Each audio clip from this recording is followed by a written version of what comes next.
Support for the Legislative Gazette comes from New York State United Teachers, working to support students, educators, and public schools as the center of their communities through the Public Schools Unite Us initiative, and United University Professions, representing 37,000 academic and professional employees at SUNY campuses and teaching hospitals across New York State. Frederick E. Cole, President, uupinfo.org.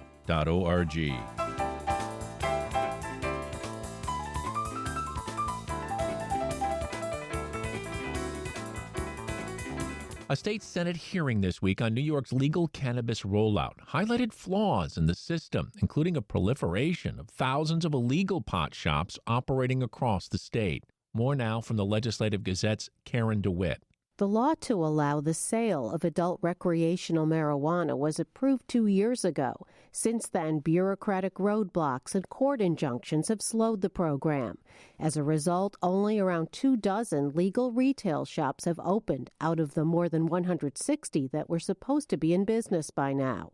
At the same time, possession and sales of marijuana has been decriminalized. As a result, an estimated 3,000 illegal pot shops are in business all across the state.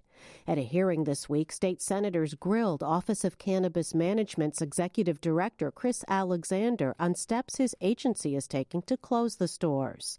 Senator Brad Hoylman-Siegel said dozens of illegal stores are operating in his Manhattan district. It includes Hell's Kitchen and parts of Greenwich Village. A worker at Smoke City on 710 9th Avenue was shot in the leg during an attempted robbery in January. There was a shooting in front of a store called Forbidden Cannabis in Hell's Kitchen. An unlicensed shop at 423 9th Avenue was recently held up at gunpoint. There was a fire at an unlicensed smoke shop at 346 West 52nd, Hell's Kitchen Clouds, it's called. By the way, these shops should be shut down just for their bad puns. Hoylman-Siegel says high school students are known to frequent some of the illegal shops, which he says market their products to children. He asked Alexander what his office plans to do about it. This is a public health issue, particularly for young people. Does it not deserve a more expedited process for addressing the illegal shops? Alexander answered, I absolutely agree, Senator. This absolutely is a significant threat to public health. And for the sales to minors, that remains a felony offense. That is something that remains on the books. I know, law enforcement, particularly in the city, have done underage buys at many of these shops. We want them as close as bad as you do. Hoylman-Siegel, along with other Democratic senators who questioned the OCM staff, backed the original law to legalize cannabis.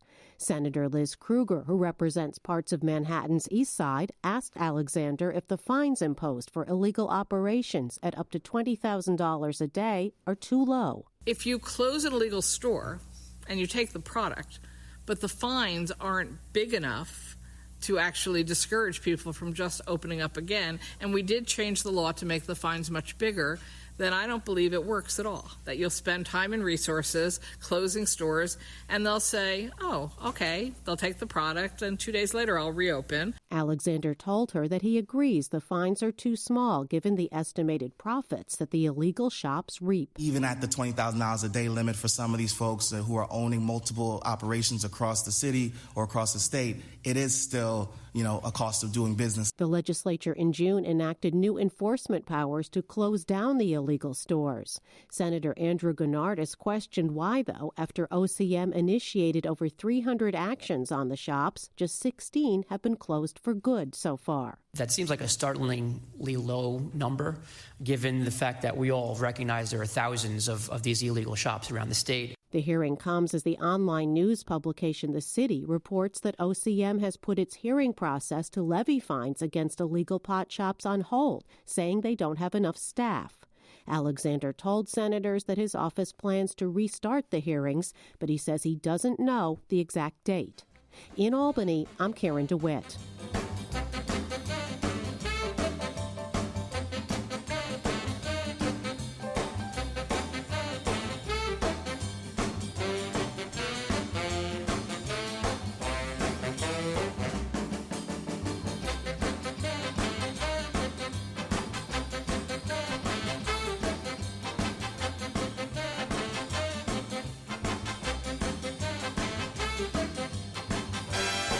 You are listening to the Legislative Gazette. program about New York State government and politics.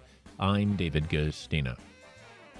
This week, I spoke with New York State Assembly member Deborah Glick, a Democrat and chair of the Committee on Environmental Conservation. We spoke about legislation to protect birds, bees, and other pollinators, banning killing contests, and the Package Waste and Reduction Act. I do want to let your listeners know that I became the new chair of the Environmental Conservation Committee this year. And so it was a very busy year getting our arms around all of the bills in the committee, but we were very focused on A 7640, which is a bill I have with Senator Hoylman Siegel. It balances the harm that neonicotinoids do to pollinators like birds and bees with their effectiveness to manage pests, particularly invasive species in the agricultural space. The prohibition would be on the routine use of seeds coated with these neurotoxins, which persist in the soil and we believe is vital to protecting birds, bees, water quality, and other creatures.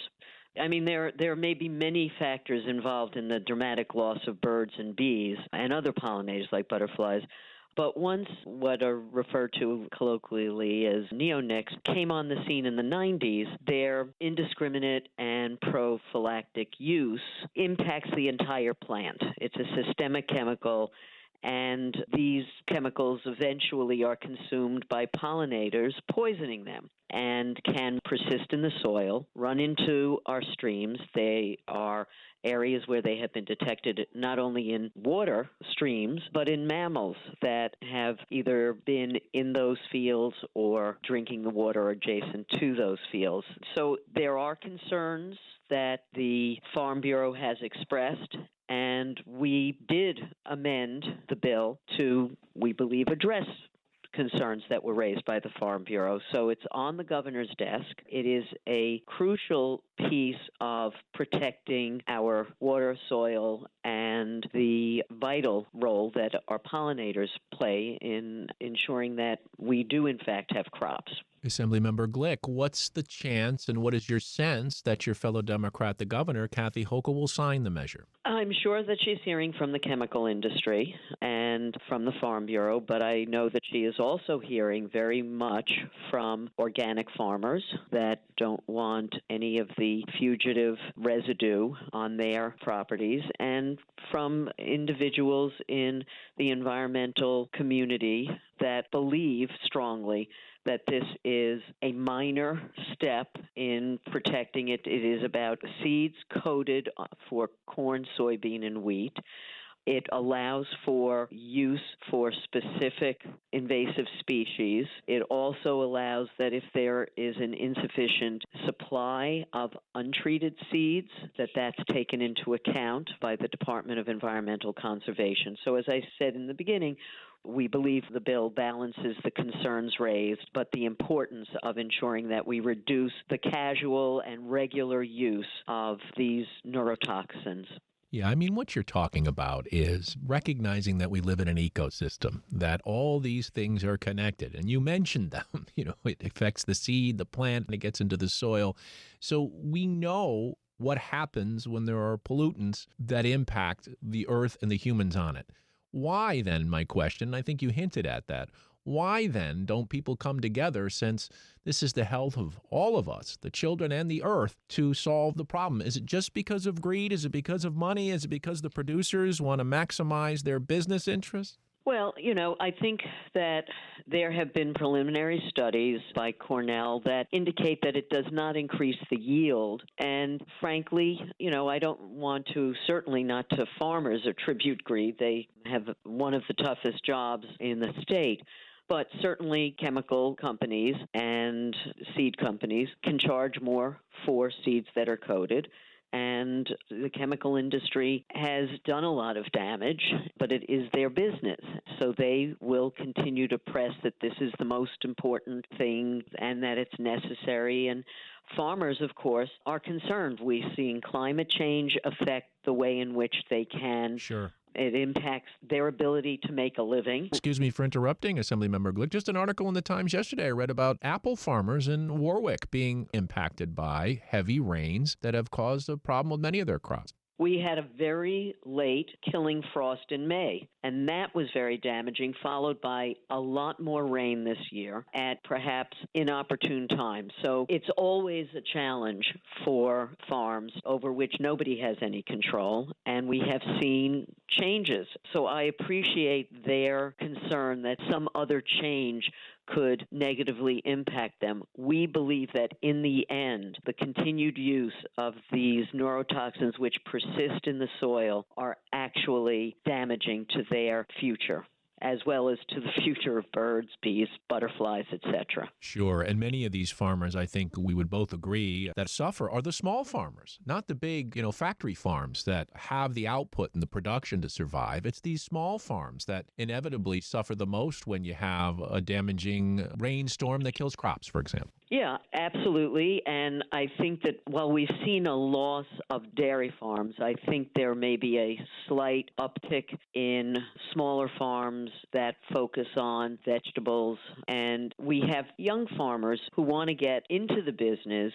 Some of them find it challenging to find good land that's affordable for them, particularly now that they're in competition with energy producers looking to buy large areas for solar farms. It has definitely been an issue in a lot of counties in upstate New York.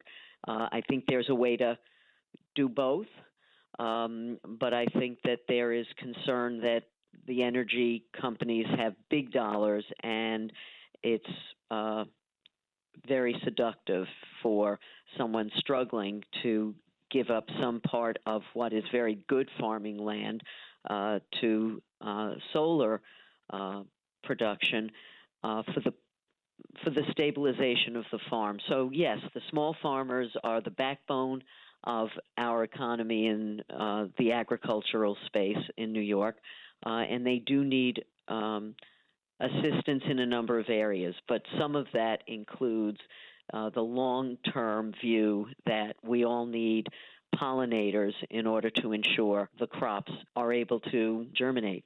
We're speaking with the chair of the Committee on Environmental Conservation, that's State Assemblymember Deborah Glick, a Democrat.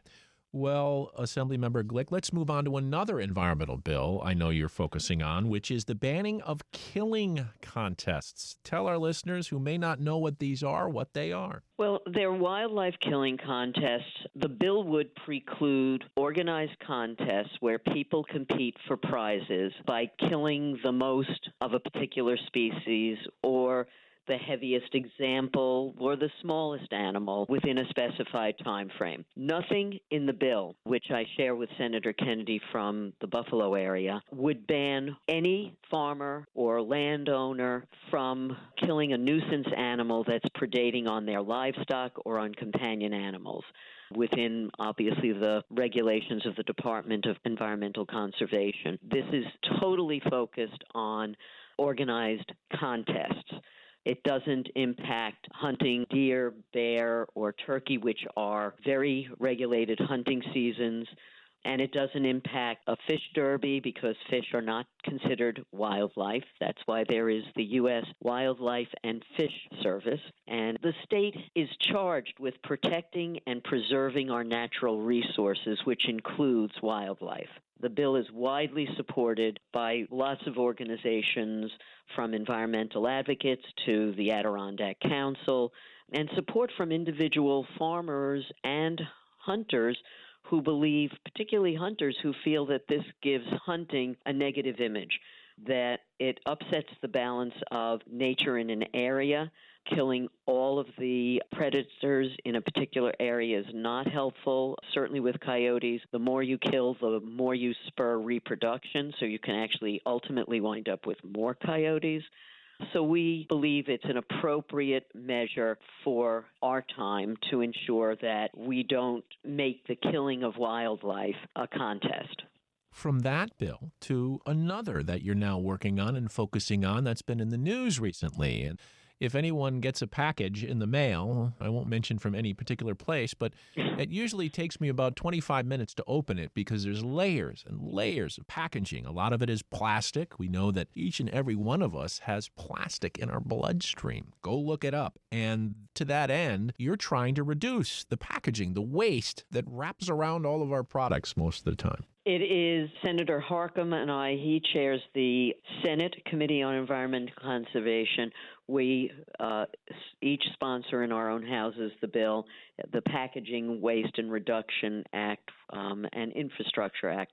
It is intended to create a system whereby there is an incentive to reduce the amount of packaging waste and at the same time relieve the burden on taxpayers through municipalities that are paying to dispose of the waste. And some of the waste, as you mentioned, really can't be disposed of. Plastic, there are very few types of plastics that are actually recyclable. Some are, but most are not. And the fossil fuel industry, plastic is a byproduct of petroleum refinery. And they see that fossil fuels are being phased out over the next, number of years to decades. And so they are not just shifting their focus, but really doubling down on plastic manufacturing. And the bill, we had a hearing on it last week, heard from a lot of different players in the field. The point of it is to require manufacturers to pay into a fund. It's frequently referred to as an extended producer responsibility. They pay into a fund, and there are fees that are based on the amount of waste they produce, and the fees reduce over time based on the reduction of the production of that packaging. And so it's decidedly arranged as a carrot. The less you produce, the less you pay. And if you create a refillable product, and there are many of these now appearing in the marketplace, you don't pay anything. And if you're a very small manufacturer, you're not captured in the legislation. That's Democratic State Assembly member Deborah Glick.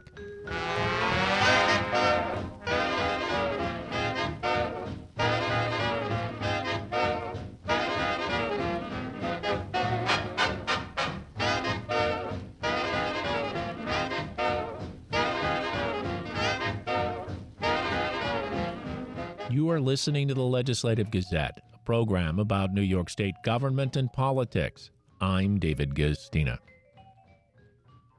Advocates are raising alarms over a change in definition they say could lead to anchorages opening up in the Hudson River, following congressional action that banned new anchorages in 2021 after a years-long effort. The Legislative Gazette's Lucas Willard explains. In 2019, the U.S. Coast Guard scrapped a plan to establish new anchorage sites in the Hudson River following widespread community opposition. 2 years later, as part of the National Defense Authorization Act, Congress banned new anchorages between Yonkers and Kingston. But now some fear that another battle is ahead. In August, New York Congressman Pat Ryan, a Democrat from the 18th District and former Ulster County executive, wrote to Coast Guard Commander Zeta Merchant, outlining his concerns with a change of definition to the boundaries of the Port of New York. Ryan wrote, quote, as a result, regulations on anchoring would not apply north of Tarrytown, and commercial vessels would be permitted under inland navigation rules to anchor anywhere for any length of time so as they do not impede traffic and display a light at night, end quote. This week, Ryan's office released the Coast Guard's response from Director of Marine Transportation Systems Michael Emerson, dated October 17th. Emerson writes that the Coast Guard is, quote, committed to ensuring navigational safety, environmental protection, and the efficient flow of commerce on this critical waterway, end quote. Emerson continues that he has asked for a, quote, collective evaluation on the outcomes resulting from the clarification of the geographic reach of the Port of New York anchoring regulation, end quote, and that the, quote, Coast Guard will be arranging meetings with a local non-governmental organization and the Hudson River Safety Navigation Committee this month to further discuss and understand the issues raised, unquote, over the change. Ryan characterizes the Coast Guard's response as woefully insufficient. Ned Sullivan, president of Scenic Hudson, says it's reminiscent of the last dispute. Back when the Coast Guard proposed those new anchorages, the entire Hudson Valley came together. This was a true point of consensus, whether it was the business community, real estate, environmental groups, elected officials, citizens, residents, everyone opposed the use of the Hudson River as a parking lot. Sullivan promised a similar effort from advocates and other stakeholders now. We will be there in force, and we will be seeking the Coast Guard's reversal of this action. A group of municipalities that draw drinking water from the river, known as the Hudson Seven, are also concerned. In a statement included in a press release from Ryan's office, Hudson 7 Chair and Rhinebeck Village Mayor Gary Bassett said, quote, "We want restrictions to limit any risk of accidents and spills of hazardous products in the reach of our intakes that could imperil our water supply," end quote. Environmental organization Riverkeeper is also requesting details, according to boat captain John Lipscomb. Riverkeeper has written the Coast Guard stating that we believe that their action that they've just taken is an illegal action. Lipscomb says Riverkeeper wants the Coast Guard to rescind its change to the Port of New York definition until proper environmental and administrative studies are completed and reviewed. He adds he does not believe the Coast Guard intends to skirt existing restrictions on anchorages. Riverkeeper is not suggesting in any way that the Coast Guard did this definition change in order to circumvent what happened back in 2016. We're not suggesting that at all. They are a bureaucracy. They have their reasons for doing what they do, and we are concerned about the consequences of what they've done, but we're not suggesting that it's any kind of an end run around what happened in 2016. WAMC has requested comment from the U.S. Coast Guard on its plans to gather input from stakeholders. For the Legislative Gazette, I'm Lucas Willard. Services and maintenance workers at Bard College have ratified a pair of new contracts, averting a strike and ending months of negotiations. The Legislative Gazette's Jesse King with the details. The 3-year agreements include hourly wage increases for roughly 110 workers with SEIU Local 200 United. Robert Dixon, a carpenter at the private college in Annandale-on-Hudson, says it's the first time Bard's environmental services specialists, or janitorial staff, and its building and groundskeepers have bargained together on a deal. It feels great. It feels like we definitely achieved something. It has been long. It's been quite intense at some times. Overall, we're satisfied with what's over, and that we can move on now. Dixon says both groups sought wage increases to keep up with high inflation and better compete with other colleges in the region. Effective immediately under the new agreements, the starting rate for environmental services workers will jump from $15.50 an hour to $19 an hour, with another increase to $19.50 an hour by 2025. According to the union, that means about 45 environmental services workers will automatically receive raises between $2.25 an hour and $3.50 an hour, retroactive to July 1st. Building and grounds workers, meanwhile, will receive an 11% wage increase over the next 3 years. That's a significant jump from what the college had proposed in a counteroffer earlier this month. Under that plan, Bard suggested starting janitorial staff at $18.50 an hour, with a 2.5% to 3% wage increase for building and grounds workers. Colleen Alexander, Vice President for Administration at Bard, spoke with WAMC on October 2nd. We looked at about 12 different schools within I would say, 100-mile radius, including all of the SUNY schools. This is very much on par with other colleges or more. In a new statement to WAMC, Bard says it is pleased to have reached an agreement with both parties, adding it looks, quote, forward to moving forward and working together to ready the campus for winter and beyond, end quote. Both parties engaged a mediator from the Federal Mediation Conciliation Service to help with the last 3 sessions leading up to the October 23rd ratification deadline. Dixon says building and grounds workers unanimously authorized a strike on October 11th, but it never got to that. Bridget Maple, a Bard College gardener and vice chair of its building and grounds union, says health care was a key sticking point during the negotiations. Bard initially wanted workers to contribute more to their health insurance, even those under individual coverage plans, which Maple says have typically been covered by the college. What the membership told us from the beginning was that health care was number one, and that was really our big battle, was to keep health care prices the same. And once the college allowed us took that off the table as far as negotiations go, and then we could really have a serious conversation and negotiate wages better. Maple says the new contracts keep health insurance contributions the same, maintaining college-funded health insurance plans for individuals in both departments. Overall, Dixon calls the contracts a, quote, historic moment for Bard and for the 2 unions, which he hopes will continue bargaining together in the future. He credits constant communication between the workers, union solidarity, and community support for the outcome. At one point, he says students rallied on campus in support of staff. We had a lot of people pledging their assistance and help should things come to, a head with the college, which it didn't. But there was a lot of community-wide support for us. I just want to thank those people for their support. For the Legislative Gazette, I'm Jesse King.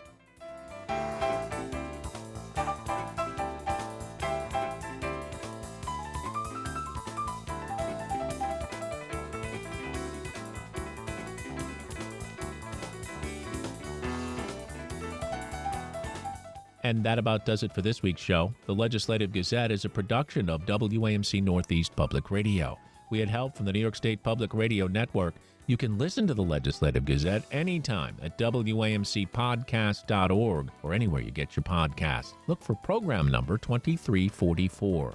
And join us again next week at this same time for more news on New York State government and politics. For the Legislative Gazette, I'm David Gustina.